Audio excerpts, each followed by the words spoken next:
Bien, bien, bien. Alors déjà, c'était pas facile, mais alors là, maintenant, c'est coton. Bon, alors moi, je me présente, je m'appelle Bruno Porcher-Guinet, j'ai 51 ans, je suis marié, j'ai 2 filles. Ma femme n'est pas encore là, mais elle va pas tarder à arriver. Mes filles viendront pas, j'ai pas réussi à les faire. Nous habitons Genasse depuis 2007, et je me suis beaucoup impliqué dans les associations de parents d'élèves depuis 14 ans, depuis que mes enfants sont à l'école. Et donc depuis 6 ans, depuis qu'on est à Genasse, et puis j'ai participé aussi à Dessines au lycée. Et je suis également un membre émérite du club de tennis. Émérite, c'est pas vrai, mais un membre du club de tennis. Alors pourquoi je m'intéresse à cette campagne? En fait, ça fait très longtemps moi que je suis intéressé par la vie de la commune, par la vie des communes. Où on habitait avant, c'était un petit peu pareil. Et j'avais jamais franchi le pas, je m'étais jamais vraiment impliqué en dehors des associations. Mais c'est quelque chose qui m'intéresse pour le vivre ensemble, pour la vie de la commune, pour sa gestion. J'ai beaucoup d'intérêt pour les échanges d'idées, pour les débats, et donc beaucoup d'enthousiasme pour cette campagne, parce que ça nous offre la possibilité, ça m'offre la possibilité de participer à un projet, de m'inscrire dans un projet, d'apporter des idées et d'être actif. Et puis moi, je fais partie aussi des déçus de la gestion actuelle de la commune. Moi, j'habite rue Gambetta, j'en ai un peu marre de voir cette rue en travaux. J'habite à côté de la zone de Quincieux, dans laquelle on ne sait toujours pas bien ce qui va se construire. Donc ça ne me convient pas, ce mode de gestion. Ça manque beaucoup de transparence.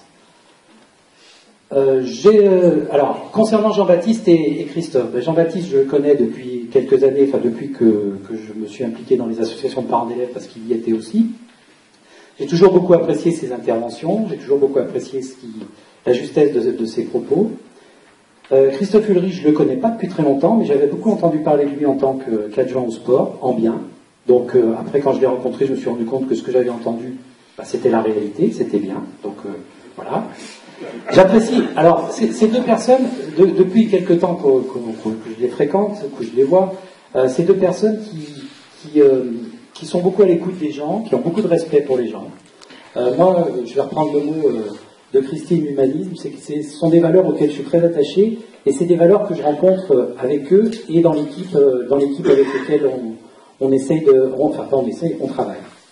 Donc, un autre aspect des choses qui est aussi très important, c'est que dans ce travail d'équipe qu'on fait actuellement, le mode de délégation fonctionne très bien.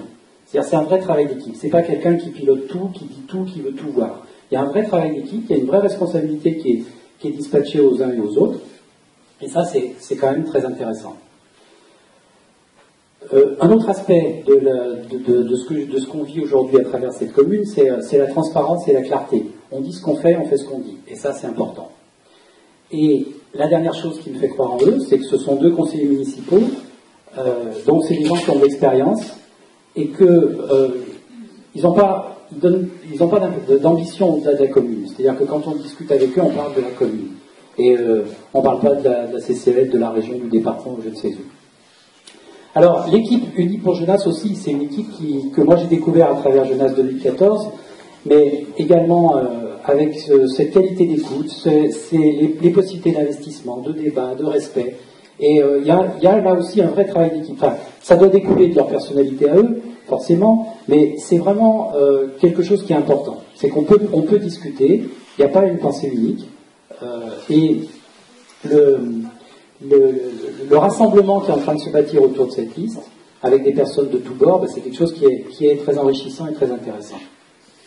Dans l'équipe, il y a beaucoup de mixité sociale, il y a des gens de tous bords, il y a de la mixité professionnelle, il y a de la mixité d'âge, il y a des personnes plus âgées, des personnes plus jeunes. Faut pas trop que j'en parle, parce que moi je commence aussi à faire partie des plus âgés. Et puis, qu'est-ce que je voulais dire? Et puis de la mixité d'origine aussi, il y a des gens d'origine très différentes. Alors, le dernier point, moi, qui m'attire dans cette aventure, c'est les idées qui pilotent le projet. Le rassemblement, le refus des clivages traditionnels, puisque justement ce rassemblement, il s'appuie sur des personnes qui viennent de différents horizons politiques, et donc, ça c'est très intéressant, parce qu'aujourd'hui, on se rend bien compte. Moi, j'ai la conviction qu'effectivement, il y a personne qui a vraiment raison et personne qui a vraiment tort, et qu'il y a des bonnes choses à prendre de partout, donc là, on le met en pratique. Et dans le projet, je ne peux pas en parler, et puis c'est Jean-Baptiste et Christophe qui en parleront un petit peu tout à l'heure, c'est un projet qui a le mérite de voir loin et de voir large, de voir globalement, et de ne pas s'arrêter à ce qui va se passer dans 3 mois ou dans 6 mois. Même si ce qui va se passer dans 3 mois et dans 6 mois, il faut aussi s'en occuper. Voilà, donc moi je suis fier de cette aventure, je suis fier de participer à cette équipe, je suis fier d'avance des résultats qu'on va obtenir. Et puis voilà, moi je voulais conclure en vous disant, venez nous rejoindre, c'est intéressant, il y a de la place. Et je vous remercie de votre attention, et je vous souhaite une bonne soirée.